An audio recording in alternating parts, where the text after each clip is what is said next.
Auditeurs, auditrices, suivez votre émission chaque samedi de 10h à 10h45, Volonté divine, sur la 90 MHz avec l'homme de Dieu, Dr Kitenge Penuel. Chaque samedi, de 10h à 10h45, Dr Kitenge Penuel.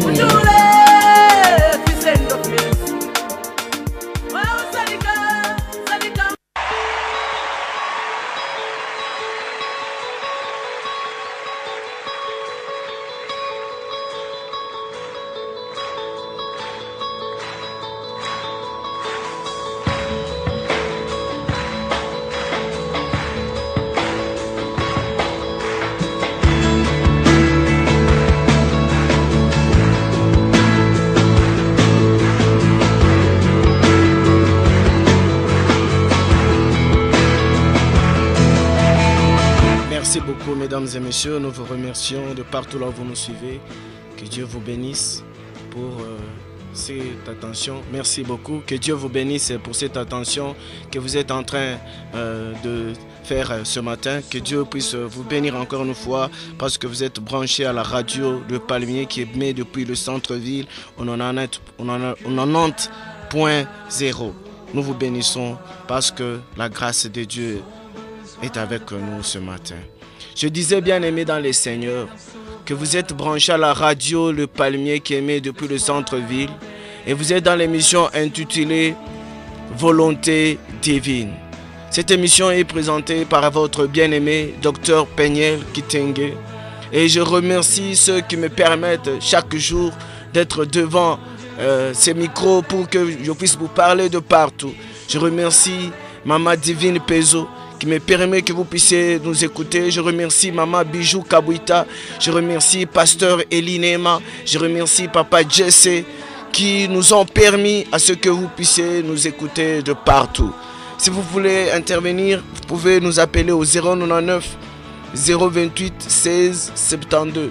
099 028 16 72. Dans cette émission de Volonté divine, nous sommes en train de voir un thème intitulé la croissance spirituelle. Nous sommes en train de voir l'impact de la croissance spirituelle parce que Philippiens est en train de nous dire, ainsi que Pierre nous dit, croissez pour le salut, croissez pour le salut. Et donc la Bible déclare dans le livre de Matthieu chapitre 3 verset 10 que la cognée est mise à la racine. Tout arbre qui ne porte pas de fruits est coupé et jeté au feu. Quel est l'impact de la croissance que Ephésiens chapitre 4 est en train de dire, afin que nous puissions grandir, nous puissions croître jusqu'à la mesure de la stature parfaite de Christ. Quel est l'inconvénient de rester un enfant spirituel? Quel est l'inconvénient de rester un bébé spirituel? La Bible déclare, malheur aux femmes qui seront enceintes, malheur aux femmes qui seront en allaitement. Bien-aimés, Dieu désire ardemment dans notre vie que nous puissions grandir. Non seulement que nous puissions le connaître, mais que notre connaissance puisse grandir. Et c'est de ça que nous sommes en train de parler, de la croissance spirituelle.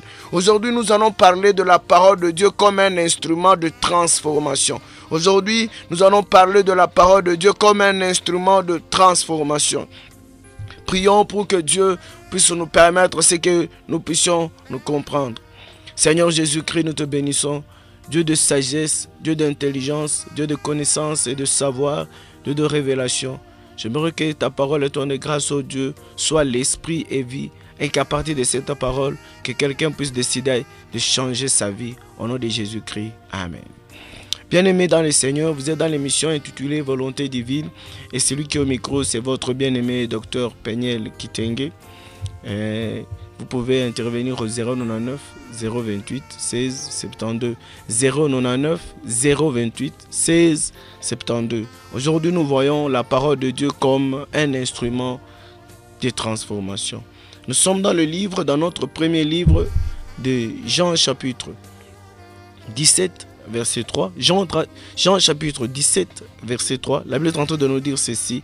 Or, la vie éternelle, c'est qu'ils te connaissent, toi, le seul vrai Dieu, et celui que tu as envoyé, Jésus-Christ.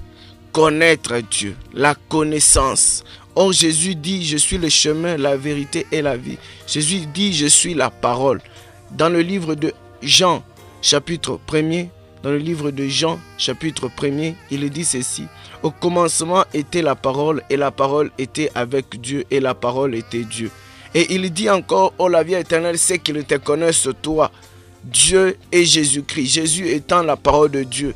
La parole de Dieu, c'est un instrument que Dieu utilise pour nous transformer. Connaître Dieu signifie passer par son instrument pour être à son image.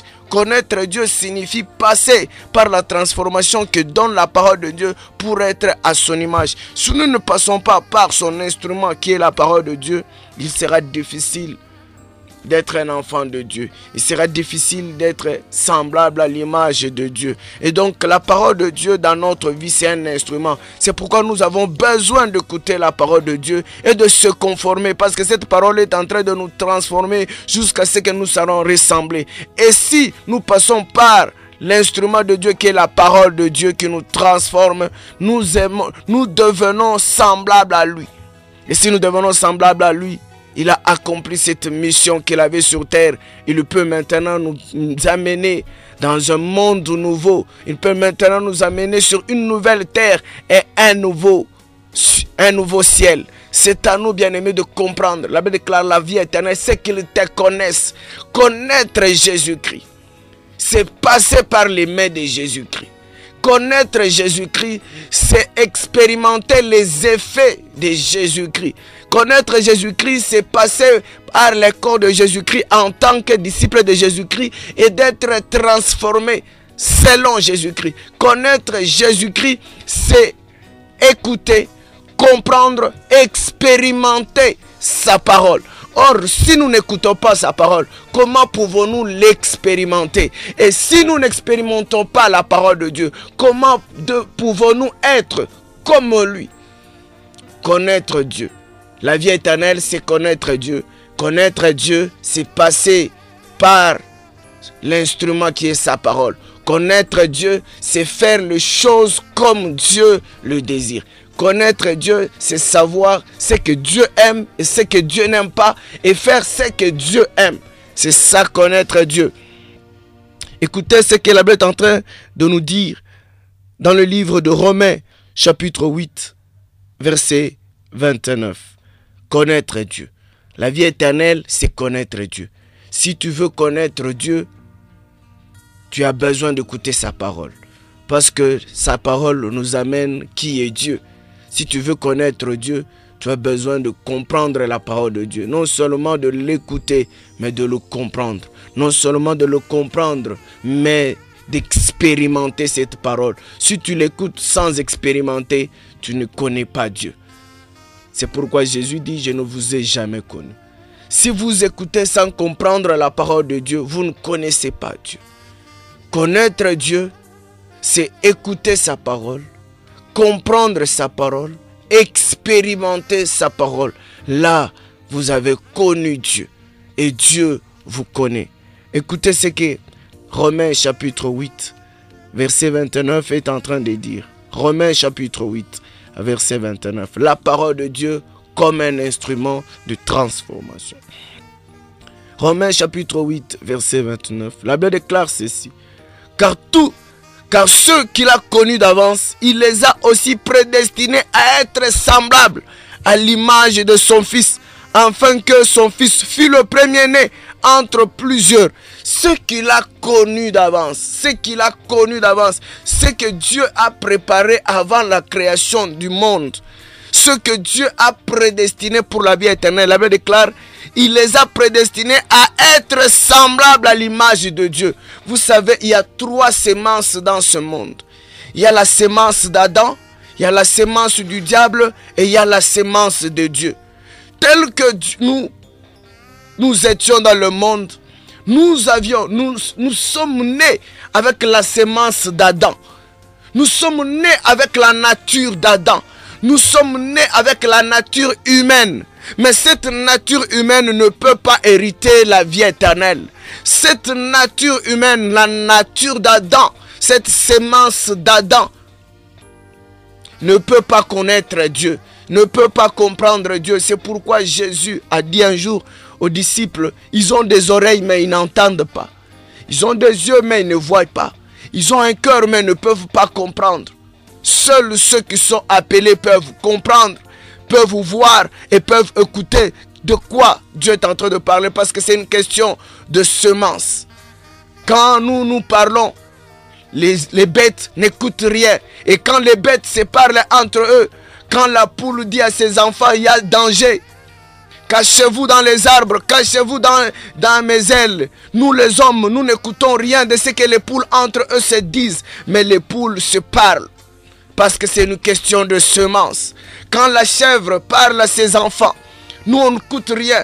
On entend seulement la chèvre en train de bêler. Mais nous on n'écoute rien, mais ils se parlent, c'est une question de semence. Nous sommes nés avec la semence d'Adam. Et Dieu dit ceci, ceux qui sont nés avec la semence d'Adam, tout le monde est né païen. Personne n'est né berger, personne n'est né pasteur, personne n'est né chrétien, personne n'est né homme de Dieu, personne. Lorsqu'on t'a pris dans les mains, le jour où tu es né, les premières heures, tu étais un païen.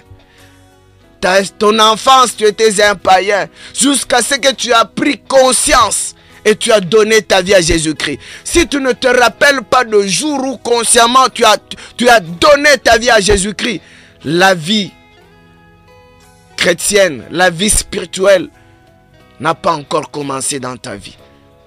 Tu n'as pas encore expérimenté l'acceptation de l'appel. Il faut accepter l'appel. Regardez Jésus-Christ. Lui, Jésus qui était sur terre sans péché, mais Jésus s'est fait baptiser. Pourquoi Jésus s'est-il fait baptiser? Parce que le baptême, c'est le baptême de repentance. Jésus, lui, n'avait pas de péché. Pourquoi il s'est fait baptiser? Le baptême, c'est la rupture de la sémence d'Adam. Jésus n'était pas de la sémence d'Adam. Pourquoi Jésus s'est fait baptiser? Jésus nous montre que nous devons accepter l'appel, parce qu'il est le chemin. Il nous montre le chemin par lequel nous devons passer. Il nous montre l'exemple. Si dans ta vie, tu n'as jamais décidé avec ton cœur de donner ta vie à Jésus-Christ, tu t'es jamais engagé avec conscience, corps et âme de suivre Jésus-Christ, tout ce que tu es en train de faire, c'est ce que Paul dit. Tu te bats à l'aventure. Tu es en train de courir, mais tu ne respectes pas les règles. Première règle pour marcher avec Jésus-Christ, il faut d'abord accepter de tout son cœur de suivre Jésus-Christ. Tu dois te décider dans ta vie de dire non, aujourd'hui je décide. Je décide d'abandonner le monde. Je décide d'abandonner ma voie. Je décide d'abandonner la mondialisation et le voie de ce monde. Je décide que Jésus aujourd'hui il est Seigneur et Sauveur dans ma vie. Si ce jour-là existe dans ta vie, tu es heureux. Mais si ce jour-là n'existe pas dans ta vie, aujourd'hui, prends une décision. Qui que tu sois, quoi que tu fasses dans ta vie, aujourd'hui, prends une décision. Dis, je veux suivre Jésus-Christ. Et dans ce chemin de suivre Jésus, la Bible déclare tous ceux qui sont nés païens, alors qu'ils étaient prédestinés pour le salut, pour la vie éternelle. Paul dit ceci, il les a prédestinés à être semblables à l'image de Dieu. Or, pour quitter de la sémence d'Adam et devenir à la sémence de Jésus, pour être semblable à Jésus-Christ, il faut passer par une phase de transformation. Nous sommes nés avec l'état initial. Nous devons passer par une transformation pour se retrouver à l'état 2. L'état définitif. L'état de finition. Produit fini. Nous sommes nés à l'état 1. L'état d'Adam. D'homme impur, d'homme imparfait. Et nous devons passer par une phase de transformation pour se retrouver dans un deuxième état. L'état de produit fini. La Bible déclare, ceux qu'il a prédestinés, il les a aussi, ceux qu'il a connus d'avance, avant la création du monde, il les a aussi prédestinés à être semblables à l'image de son Fils. Il les a prédestinés à être semblables. Ils doivent subir une transformation pour être semblables au deuxième Adam, qui est Jésus. La Bible déclare, afin que son Fils fût le premier-né entre plusieurs, afin que son Fils fut le premier-né entre plusieurs, afin que son Fils fut le premier-né entre plusieurs, pour dire Jésus, nous serons semblables à Jésus-Christ. et Jésus sera confondu à nous, nous serons de la même race que Jésus. Écoutez ce que 2 Corinthiens chapitre 3 verset 18 est en train de dire. Et 2 Corinthiens chapitre 3 verset 18. La Bible déclare ceci. Nous tous qui, le visage découvert, contemplons dans un miroir la gloire du Seigneur, nous sommes transformés en la même image, de gloire en gloire, comme par le Seigneur l'Esprit. Nous sommes transformés à la même image. Paul est en train de compléter sa phrase de Romains. Il dit, ce qu'il a connu d'avance, il les a prédestinés à être semblables à l'image. Il dit, ben, pour être à l'image, nous passons par une transformation pour être à l'image. Je prendrai 3 exemples ici pour nous faire comprendre. Premier exemple, Jésus dit, je suis la pierre angulaire. Nous sommes de la terre sauvage. Jésus nous prend de l'état 1, la terre sauvage, sans forme, sans direction, sans loi. Nous sommes en train de vivre à la liberté parce que quand nous vivons selon le monde, nous sommes libres par rapport à la parole de Dieu. Un païen, il est libre à la parole de Dieu. Un païen, il a le droit de faire ce qu'il veut dans ce monde. Il a le droit parce qu'il n'est pas un chrétien. Seuls les chrétiens sont obligés de respecter la parole de Dieu. Si tu n'es pas un chrétien, tu n'es pas obligé de respecter la parole de Dieu. C'est ce qui crée un problème. Dans l'église, tout le monde n'est pas chrétien. C'est pourquoi dans l'église, nous avons des gens qui sont libres de faire ce qu'ils veulent, alors que ce n'est pas ce qui devait se faire. Jésus nous prend comme de la terre sauvage. Et il nous fait passer par le moule qu'il est. Il nous transforme, il nous donne sa forme. C'est pourquoi il dit, Paul est en train de dire, nous sommes des vases. Et Jésus, il est le potier. Dans le livre il le dit dans le livre de Timothée. Et Jérémie chapitre 18, il le complète. Jérémie chapitre 18 est en train de dire, nous sommes comme de l'argile dans le main du potier. Et Dieu nous transforme et nous donne la forme qu'il veut. Nous devenons au deuxième état, l'état produit fini. Ça, c'est notre premier exemple. Deuxième exemple, c'est la sémence. Dieu dit ceci, vous étiez des oliviers sauvages. C'est Paul qui parle.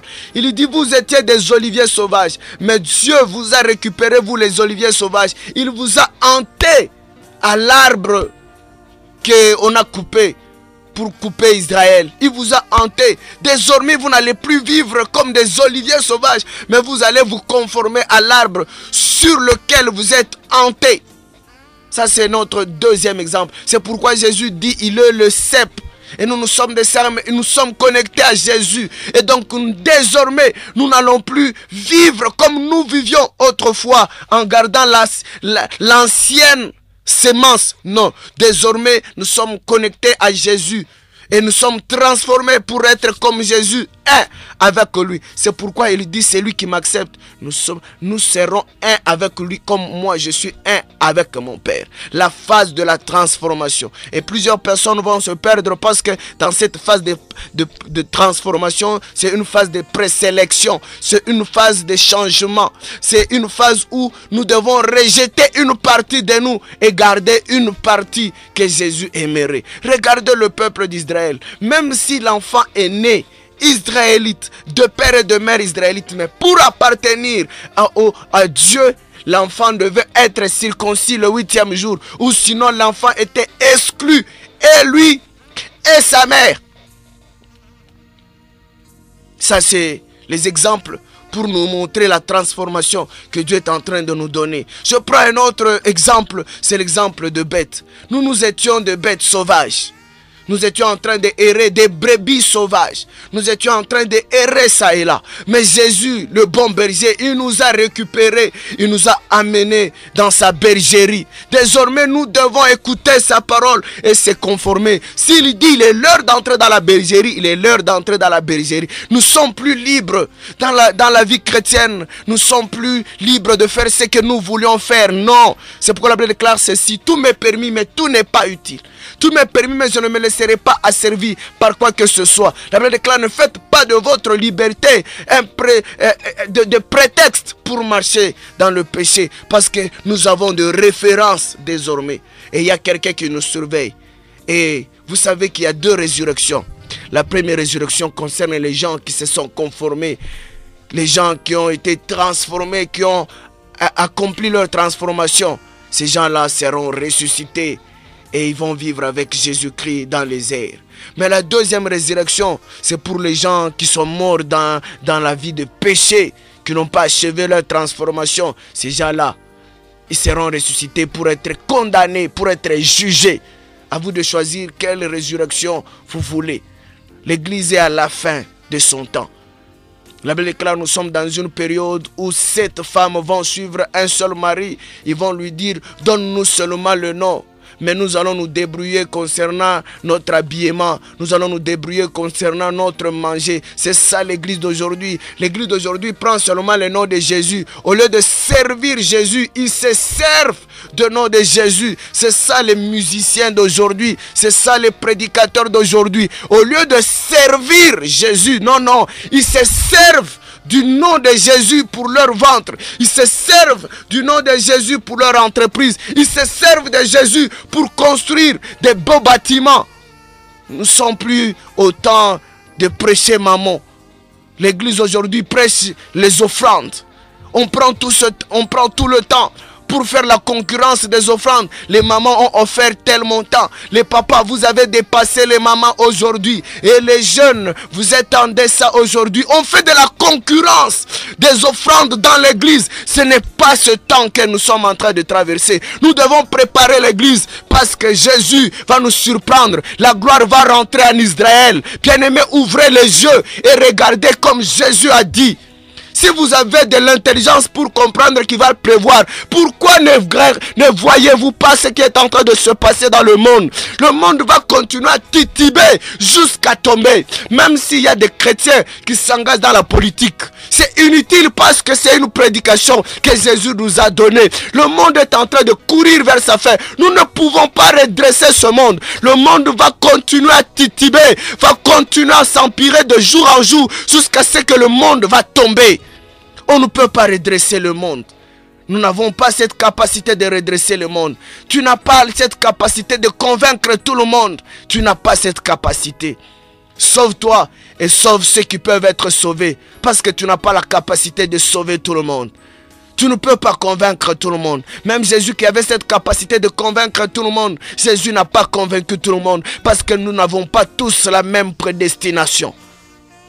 Passe par la transformation et assiste ceux qui peuvent passer par la transformation pour être sauvés.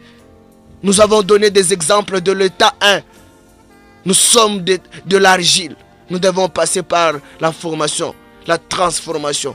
La Bible déclare ceci: celui qui construit sans terminer est frère de celui qui détruit. La Bible déclare: maudit soit celui qui fait l'œuvre de Dieu avec mollesse. Si vous commencez votre transformation et vous ne la terminez pas, vous êtes perdus. C'est pourquoi nous avons de faux convertis. Nous avons de mauvais convertis. Nous avons des rebelles à l'église. La Bible déclare: nous devons être transformés pour être semblables à l'image de Dieu. Nous devons être transformés. Lisons aussi Romains chapitre 12, verset 1er et verset 2.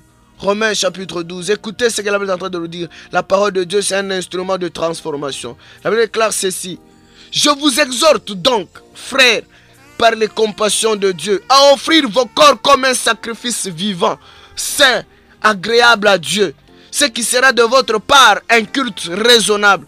Ne vous conformez pas au siècle présent, mais soyez transformés par le renouvellement de l'intelligence, afin que vous discerniez quelle est la volonté de Dieu, ce qui est bon, agréable et parfait. Paul était en train d'exhorter. Les gens pensent que, quand vous les regardez à l'église aujourd'hui, les gens sont saints à l'église. Les gens pensent que Dieu est seulement dans les 4 murs de l'église. Dieu n'est pas seulement dans les 4 murs de l'église. Dieu, il est partout. Aujourd'hui, les gens s'habillent très bien à l'église, mais s'habillent très mal au quartier. Vous pensez que votre Dieu reste seulement dans l'église. Dieu n'est pas au quartier. Dieu n'est pas dans la société. Dieu n'est pas dans votre famille. Quand vous êtes à l'église, vous vous absteniez des injures, même si vous êtes énervé. Vous vous absteniez de répliquer très mal. Parce que vous pensez que vous êtes dans la présence de Dieu. Mais quand vous êtes hors de l'église, vous injuriez comme vous voulez. Vous vous habillez très mal. Vous pensez que Dieu, il est seulement dans l'église. Dieu n'est pas seulement dans l'église. Dieu, il est omnipotent, omniscient, omniprésent. Dieu, il est avec nous tout le jour. Et les yeux de Dieu sont braqués sur le juste. Si vous pensez respecter Dieu dans l'église, ne le respectez pas seulement dans l'église, mais respectez-le partout là où vous êtes. La transformation. La parole de Dieu nous appelle à la transformation. Nous devons transformer. Nous devons être transformés. Nous devons changer. Et si bien aimé, tu ne changes pas, ce n'est pas la parole de Dieu qui est impuissant. Écoutez ce que Malachie chapitre 1er verset 6 est en train de dire. Bien aimé, l'église est à son état de disparition. La Bible déclare à celui qui vaincra. Lorsque vous verrez la désolation de l'abomination s'installer dans le lieu saint, que celui qui lit fasse attention. Bien-aimé, regarde bien l'église aujourd'hui. C'est l'abomination qui est en train de s'installer. L'abomination. On voit des collants, des sous-vêtements dans l'église. On voit même quelqu'un passer à la chair en sous-vêtements. Les collants, ce sont des sous-vêtements. Et on chante. Et la sœur dit alléluia et vous dites amen. Lorsque vous verrez la désolation de l'abomination s'installer là où elle ne doit pas être, que celui qui lit fasse attention. Des sœurs de poitrine tout nues. Et les frères en train de chanter Hosanna. C'est quel Hosanna? Lorsque vous verrez la désolation de l'abomination s'installer là où elle ne doit pas être. Lorsque vous verrez la prostituée.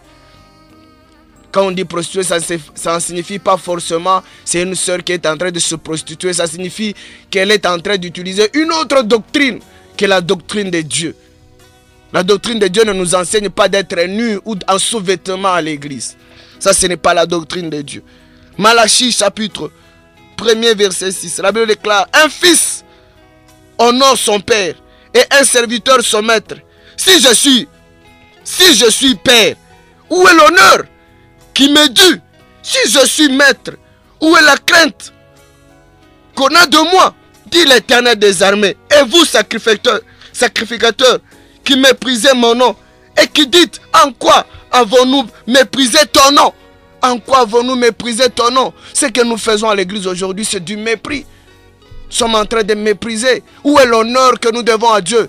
Les gens honorent Dieu seulement dans l'église. C'est ce que la Bible est en train de dire. Ce peuple m'honore de l'œuvre seulement, mais leur cœur est éloigné de moi. Quand vous le rencontrez dans la vie active, vous le regardez dans la société, leur comportement, dans l'entreprise, dans la famille. Si vous rentrez dans la famille, vous rentrez dans le quartier, à l'école, à l'université, vous posez la question. Vous regardez leur habillement.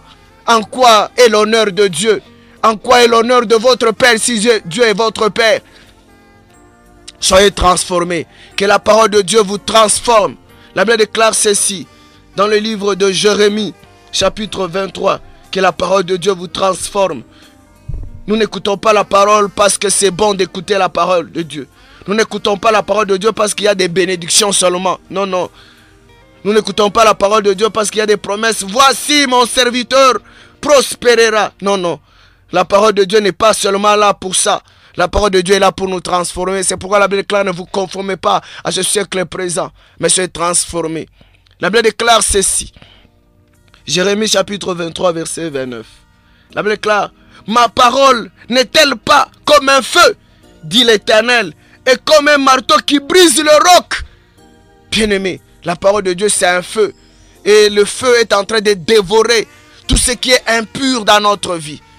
Que votre intelligence soit renouvelée par la parole de ce matin. Que votre intelligence soit renouvelée par la parole de ce matin. Ne vous laissez pas être conforme par rapport à ce monde. Écoutez ce que la Bible est en train de dire dans le livre de 1 Thessaloniciens. Ne vous laissez pas entraîner par ce monde, Parce que ce monde a pris le nom de Dieu. L'église aujourd'hui, c'est écrit au-dessus. Église de Jésus-Christ. Oh, telle église, Israël, communauté, assemblée, je ne sais pas les noms.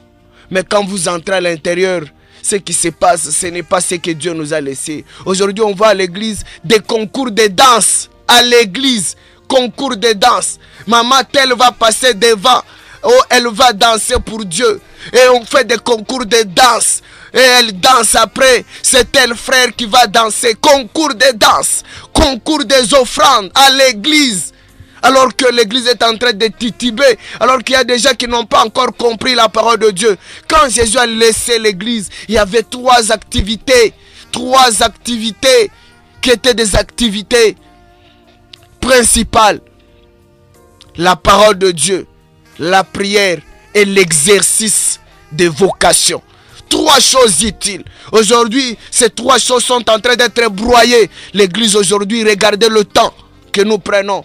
Nous prenons le temps pour les offrandes, le temps pour la musique. On a Asafa Junior, Asafa Mini, Maximum, Asafa je ne sais pas. On a chœur, chorale, orchestre, je ne sais pas. On fait 2 heures du temps de cantiques. Vocal va chanter, Asafa va chanter, orchestre va chanter, et Junior va chanter. 2 heures de temps pour les cantiques. Et on arrive au temps des offrandes. On prend tout son temps pour les offrandes. Qui a $100, 200, et qui a 10 000, et qui a 5 000. Ceux qui ont 500 n'ont pas le droit d'être cités. Et quand on arrive au temps de message, c'est 45 minutes. Il n'y a même pas de questions. Les gens rentrent tels qu'ils sont venus. La Bible déclare, nul ne peut entrer dans la présence de Dieu et sortir tel qu'il est entré.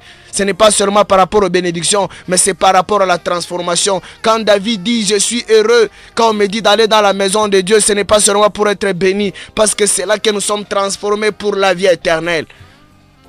Ceux qui étaient en train d'écouter Pierre, quand il prêchait pour la première fois, ils ont arrêté Pierre, ils ont posé une question. Mais dites-nous, que devons-nous faire pour arriver, pour entrer dans la vie éternelle? Que devons-nous faire? Bien-aimé, pose-toi la question. Qu'est-ce que tu dois faire? Quelle est ta responsabilité par rapport à la vie éternelle? Parce que ce monde va passer.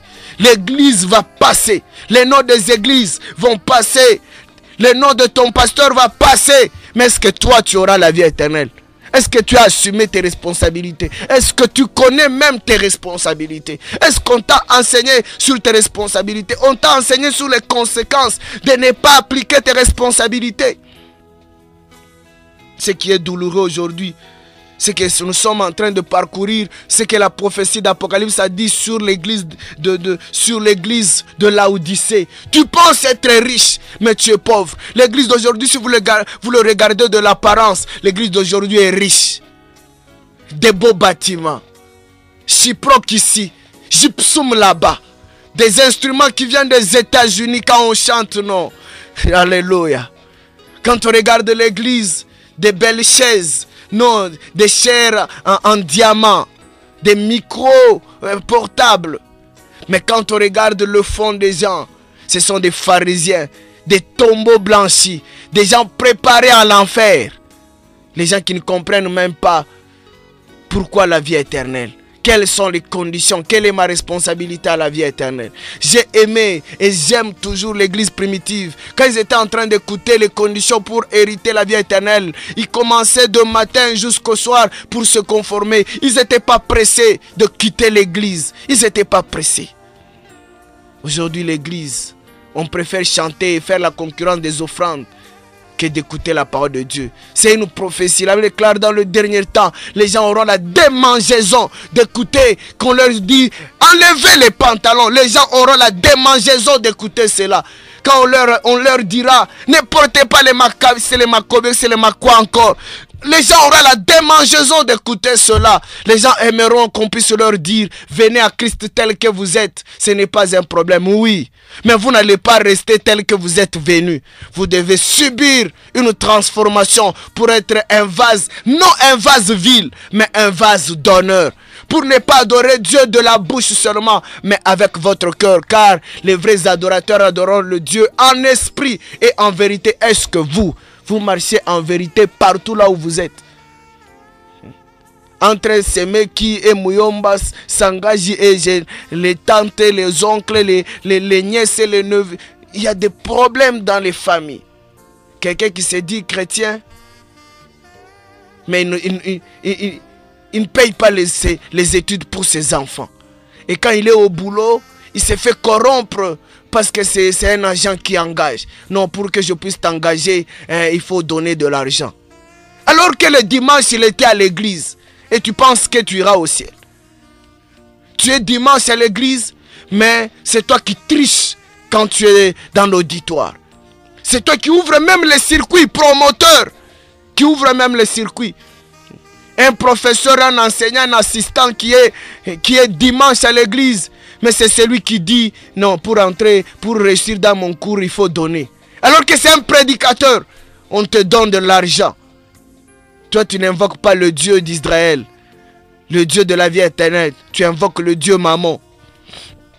Écoutez ce que 1 Thessaloniciens, chapitre 5, verset 23, est en train de nous dire.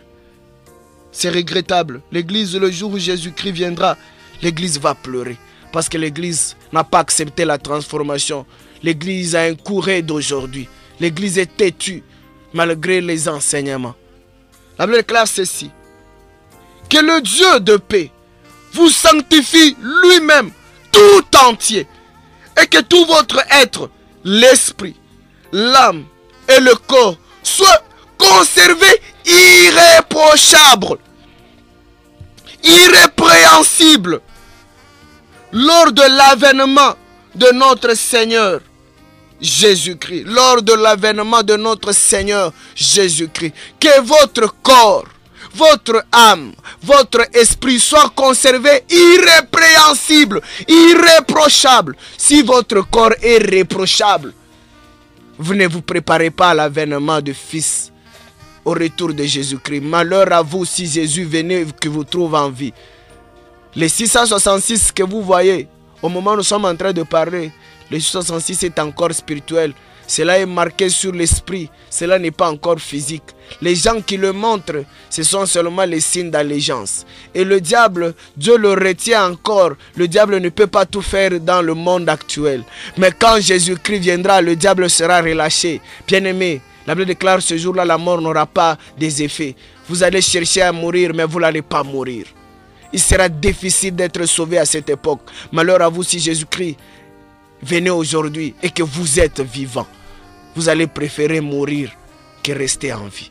Vous qui jouez avec la parole de Dieu, vous qui écoutez la parole de Dieu et vous ne vous conformez pas, vous êtes semblables aux 5 vierges folles parce qu'elles ne se sont pas préparées par rapport aux conditions fixées pour le retour de Jésus-Christ. Regardez l'église d'aujourd'hui. L'église d'aujourd'hui fait pitié parce que l'église d'aujourd'hui fait tout ce qu'elle peut faire, mais elle oublie se préparer pour l'enlèvement, pour le retour de Jésus. La Bible déclare ceci: conservez-vous irrépréhensible. Votre corps doit être irrépréhensible. Vos yeux doivent être transformés. Vos pensées doivent être transformées. Votre habillement doit être transformé. Votre langage, votre vocabulaire. Quand les gens disent le cœur, c'est ça l'église. Ici, Paul dit, Dieu veut vous trouver irrépréhensible, non seulement le corps, mais non seulement le cœur, mais le corps aussi, l'âme aussi. Il dit très bien, conserver irrépréhensible, conserver, ça signifie transformer et maintenu dans l'état irrépréhensible, irréprochable, transformé et maintenu. Si votre corps est réprochable, à travers vous, d'autres personnes sont en train de continuer à pécher. Vous faites de votre liberté un sujet de chute pour les autres. Vous êtes réprochable. Et si votre corps est réprochable, c'est que vous ne vous préparez pas au retour de Jésus-Christ. Bien-aimés, conformez-vous à la parole de Dieu. Écoutez ce que Ecclésiaste chapitre 12 est en train de dire. Ecclésiaste chapitre 12. Je suis en train, aujourd'hui, j'aimerais que tu puisses comprendre que la parole de Dieu, c'est un instrument, c'est un marteau. C'est un feu qui doit dévorer ce qui est impur en toi. Jusqu'à ce que toi-même, tu seras un feu dévorant. Pour qu'on ne puisse pas te toucher. 1000 deviendront de côté, 1000 à droite. Je ne serai jamais atteint. Toute arme forgée contre toi sera nulle et sans effet. La Bible déclare, même si l'ennemi venait comme un fleuve, l'Esprit de Dieu le mettra en fuite. C'est quand vous serez un feu dévorant. Regardez les effets que le feu produit. On ne peut pas s'approcher du feu sans qu'on ne puisse sentir les effets du feu. Ecclésiaste chapitre 12, versets 13 et 14, la Bible déclare ceci. Je commence par le 12e verset. Ecclésiaste chapitre 12, commençons par le 12e verset. Jusqu'au 14e verset. Il dit ceci. Du reste, mon fils, tire instruction de ces choses. On ne finirait pas si l'on voulait faire un grand nombre de livres. Et beaucoup d'études est une fatigue pour le corps. Écoutons la fin du discours. Crains Dieu et observe ses commandements. C'est là ce que doit faire tout homme, car Dieu amènera toute œuvre en jugement. Au sujet de tout ce qui est caché, soit bien, soit mal, Dieu amènera toute œuvre. Écoutez, j'aime bien cet homme de Salomon. Vous savez, Salomon avait beaucoup d'argent. Et Salomon, un jour, dans sa sagesse, il s'est posé la question, qu'est-ce qui se ferait plaisir à un homme? Alors Salomon, dans cette sagesse, il a entrepris d'épouser, de prendre les femmes. Salomon a pris beaucoup de femmes. Des noires, des blanches, des jaunes, des rouges, des élancées, des courtes, des grosses, des grasses. Après avoir pris toutes les femmes du monde, toutes formes, toutes catégories, toutes races, Salomon a conclu que le bonheur de l'homme n'est pas dans les femmes. Il a décidé d'expérimenter l'alcool. Il a commencé à boire. Il voulait chercher où est caché le bonheur de l'homme. Qu'est-ce que l'homme pouvait faire éternellement? Qu'est-ce qui donne le bonheur à l'homme? Il a commencé à prendre de l'alcool, du vin. Il était en train de boire au point qu'il était ivre. Il vomissait, il buvait encore.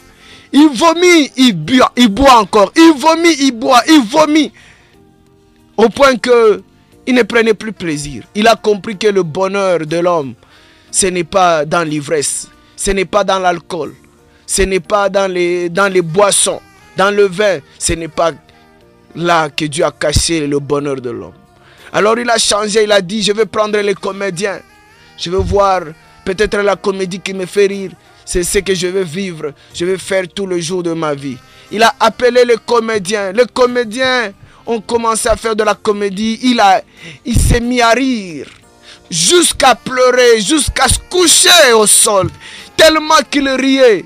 Il est arrivé à un moment donné, le rire s'est épuisé. On faisait des choses qui pouvaient faire rire, mais le stock des rires était épuisé. Il n'y avait rien. Ça commence à l'énerver. Il a tout fait dans ce monde.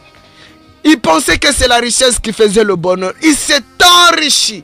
Enrichi.